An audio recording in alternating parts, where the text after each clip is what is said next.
Hello, my friend. Come here. Come here. We need a hug.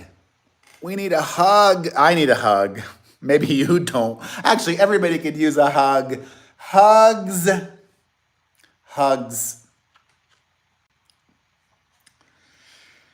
Okay, let me put this here because I feel like my laptop's making noise today and we can't have you picking up on that. A reminder, tomorrow and Friday, I apologize. I am off tomorrow and Friday. I won't be able to make our regularly scheduled lives because I'm celebrating my daughter's birthday and I have a lot of really fun things planned for her. Surprises. I can't wait. Hey, Sherry. Oh, let me, I gotta, next week though, I will be here Monday, and I hope to be able to be here every other week, every other day next week. I'm gonna try my darndest, but it's gonna be a challenging week for me next week because I'm going to Los Angeles for work. I'm gonna be hosting the Bigo talent show with Aubrey O'Day. Hey Lynn, hey Sherry, hey Nicole.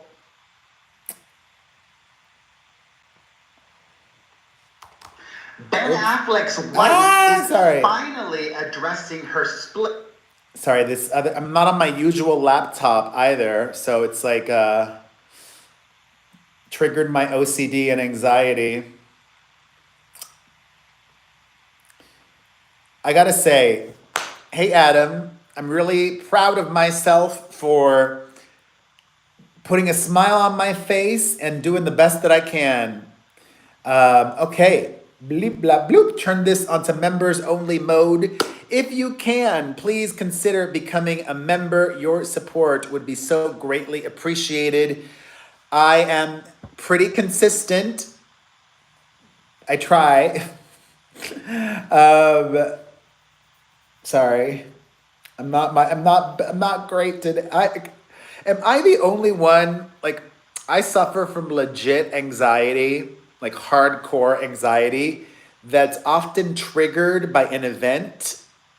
Like, for me today, it was my laptop not working, which in the grand scheme of things is not the worst thing possible. I have my information backed up on an external hard drive. I have a laptop that's a backup, but it's more of just like the inconvenience of fudge. Like, I have to go to the Apple store right when we're done with this, and then I have to go back to the Apple store and pick it up when it's done. My trackpad stopped working. All of a sudden, it was working fine, and then this morning, my trackpad is not working. Whatever. Plus, I had a meeting today, like an actual old school in-person meeting. People still have those, and it was a long one, but about something hopefully good. So, good vibes to me, and good vibes to you all, and good vibes to everybody in Florida. Is it just me also? But whenever there is sad events, whenever there are sad events, like this is like the OCD in me or the obsessive thinker. Like, I cannot stop watching the news. I have been obsessed, even listening, like in the car on the way to the meeting and on the way back, like NPR, like obsessively watching and listening with regards to what's going on in Florida. But I don't want to talk about all of the negative. I just saw a little bit of positive news, which is that Taylor Swift has donated $5 million to Feeding America for Hurricane Helene and Milton relief efforts. Taylor Swift's $5 million will help communities rebuild, provide food, clean water, and supplies to those affected. And sorry, I gotta pick my ear. I know how disgusting. I'm like a mess today. Um,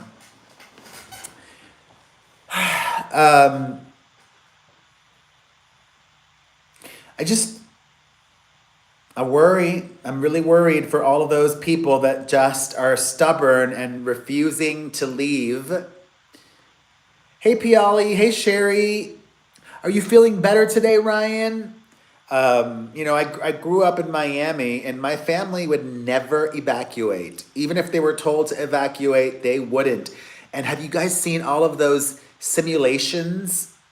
These new 3D graphics, like all of these weather people now are using simulations and it's just overwhelming. The storm surge, blah, blah, like, oh my God. And like also, who are these people flying into the eye of the hurricane? Why? Like, isn't that dangerous? Isn't that dangerous? Like, what? Why are you flying into the eye of a hurricane?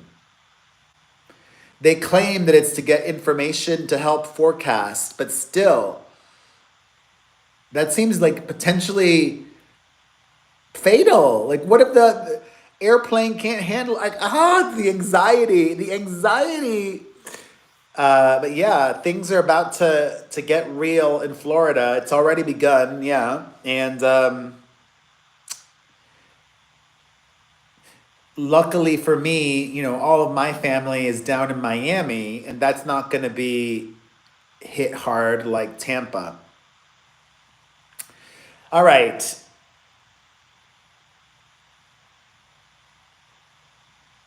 I thought you were in Vegas, Adam.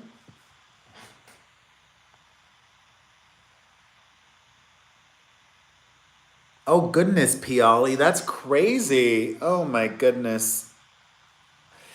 Well, prayers, prayers. All right. Garth Brooks has countersued his accuser. The woman that accused him of, hey, tea and Glee with Tiff and Company. I could use some Glee. Garth Brooks has countersued his accuser, and oh my God, Estero is having concerts? I love Estero. Canadian icon. I didn't even know she was touring or does. I didn't know she did shows in forever. Anyways, Garth Brooks just yesterday filed a lawsuit against the makeup artist and hair groomer that worked with him for many years, who filed her own lawsuit last week accusing him of rape. What I don't understand, and actually, if there's a lawyer that's watching this, on the replay, you could leave a comment. I would really love some insight into this. The woman lives in Mississippi, where Garth filed the lawsuit. She filed hers in California, where she claims the alleged rape a few years ago happened at that hotel room, in that hotel. A lot of other misconduct allegedly happened in Nashville, where Garth lives and the woman used to live. Why would Garth file in Mississippi? Is it like legally advantageous for him to do so? I don't understand that. Like, why not file in California where she already filed? Or why not file in Tennessee? Oh, you have to file where they live unless there's an ongoing case? Well, then why did the woman file in California? Explain that. She filed last week in California. And Garth Brooks doesn't live there. Weird. Anyways, Garth is suing the woman for He has a home in California, but he's mainly based out of Nashville. So is the law that you could file wherever they have a home?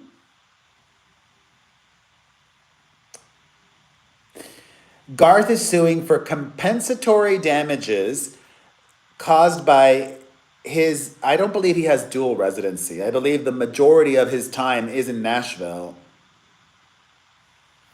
Dual residency, sure, he has a house there, but he spends most of his time in Nashville. But whatever. Anyways, Brooks is suing this woman for compensatory damages caused by the accuser's, quote, intentional infliction of emotional distress, defamation, and false light invasion of privacy. So, Garth claims that the woman moved to Mississippi in 2000 and came under financial hardship, and she asked him for money. So, out of a sense of obligation, friendship, loyalty, he gave her money. And I guess it makes sense, if she moved to Mississippi in 2020, I'm going to guess she moved at the beginning of 2020, right? She probably moved right before the world shut down. She probably had already bought it and moved. And then this woman is a makeup artist and a hair person working with celebrities. She probably was going to fly out or drive out to Nashville whenever she got work. And if she worked, a few times a month, that probably would have paid all of her bills. Because these big celebrities, you charge them a lot of money to work for them, doing their hair and makeup and styling as well. Stylists, all these people get paid thousands of dollars a day. Thousands of dollars a day. So if she just works one day a week, she would have been good, right? Or a few times a month or whatever, more than once a week. Anyways, it's just a scary reminder that most people in this country don't have a nest egg. Is that the expression? A safety net? A nest egg? Nest egg? Does that make sense? Most people in this country don't have a safety net. Meaning, she was making X amount of dollars. She thought she could afford the house that she probably bought or whatever it is. And then all of a sudden the world shut down and she couldn't afford things. So she reached out to Garth for help. But then Garth claims that this summer, 4 years later, that help turned into extortion and blackmail. He claims that in July of this year, he received a letter from this woman threatening him. And then another letter in August of this summer, threatening him again that if she didn't get millions of dollars, that she was going to file this lawsuit against him.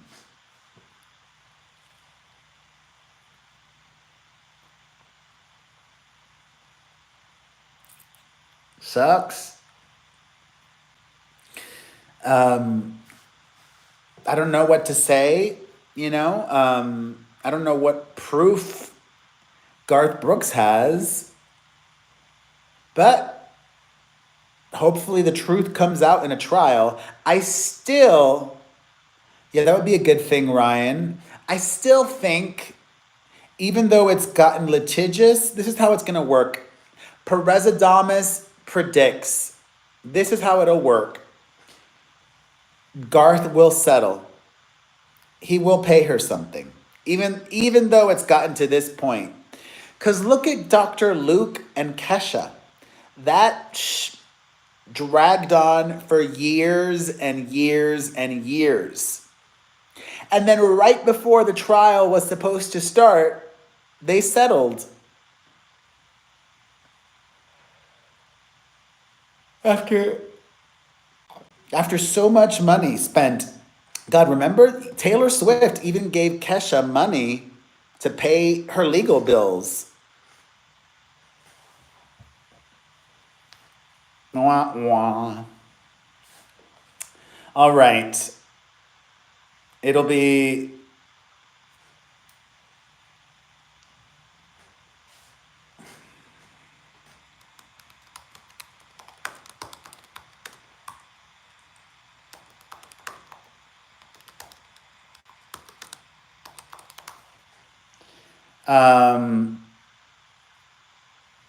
Okay.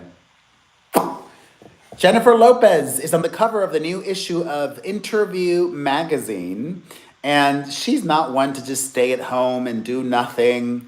That's not our girl. That's not our girl, Jen. Nope.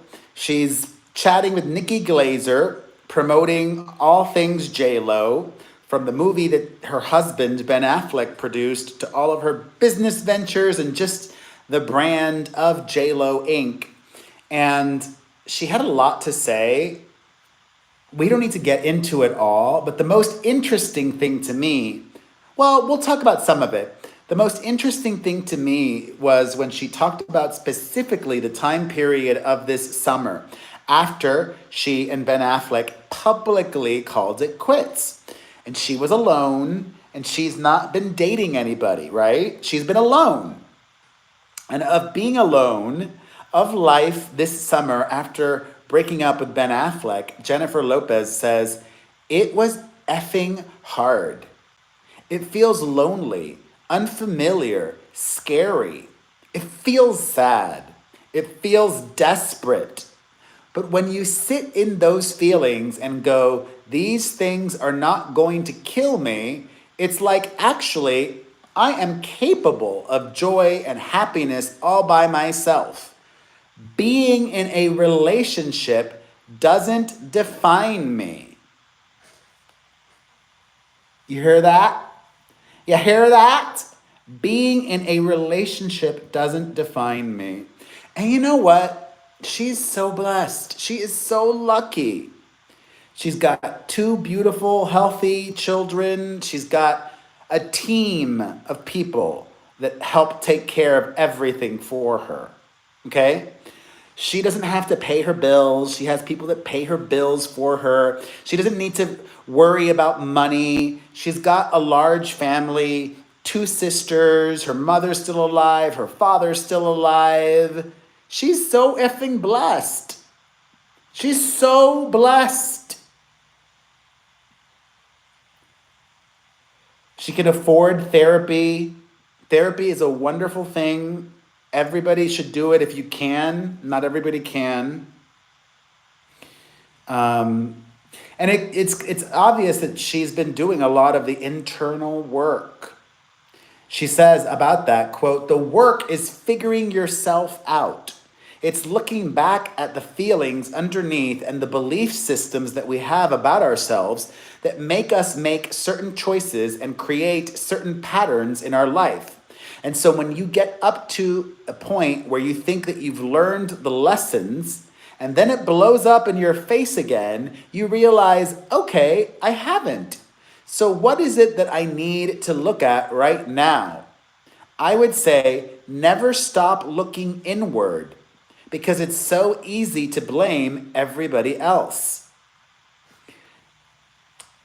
And I know J-Lo so well. She probably thinks that her problem... How do you respond to this, y'all? J-Lo probably thinks that her problem is she's too much of a lover. I'm just a helpless romantic. I believe in love. I believe in the good of people. I believe in giving people second chances and third chances. I believe in trying. I believe in, I believe in all these things, and it's come back to haunt me. That's kind of like surface level, I think. Like, there's maybe something else there. For me, I feel like I've done the work. And a lot of my problems in life are this fear of not being safe. Having the rug pulled, which is why what happened this morning is so triggering. You know, when something goes bad, this is one of my big problems. Like when something goes bad for me, I feel it so intensely. Like something even as little as like, fudge, my laptop stopped working. Somebody else could handle that smoothly, but not to me. It's like this big thing because so much of my DNA goes back to when my dad died and my grandfather, both within a week of each other. And I was a young teenager, 14 years old or 15. 15.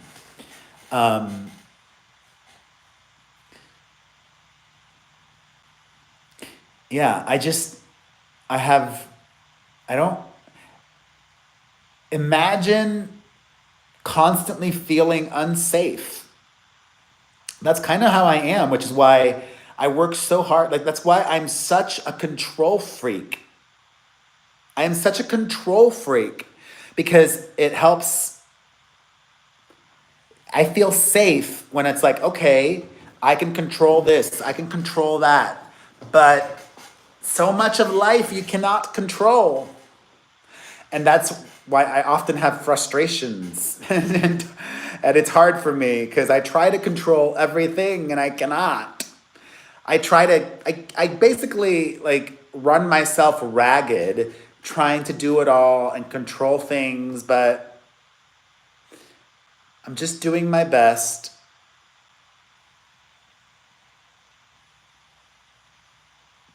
And I'm glad that I'm taking the time tomorrow and Friday to be present with my daughter to celebrate her and her birthday.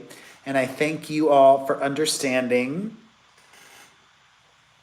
And that's it for today, okay?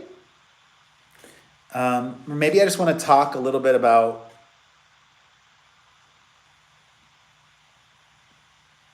one day I will share with you all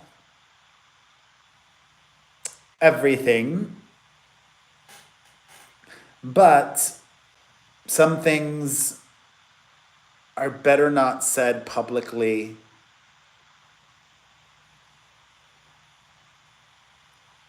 Do you guys understand that? It's in my nature to share. I'm an oversharer, but I've learned the hard way as I've gotten older that you shouldn't share everything. So things have been really hard, and you only see the highlights, right? Like you only see good for the most part. I'm telling you, they're hard. So if you watch me live every day, it's not just good. But if you're just watching like the short videos, those are the highlights. But that's not real life. It's not real life. But I'm so grateful to be here. I am so grateful for you all.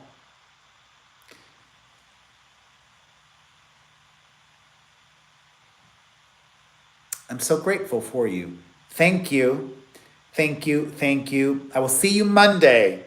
And then I'll know the rest of my week day by day. Next week in LA. But I'll see you Monday because I'm still in Vegas then. All right. I love you. Have a wonderful weekend. Bye, everybody.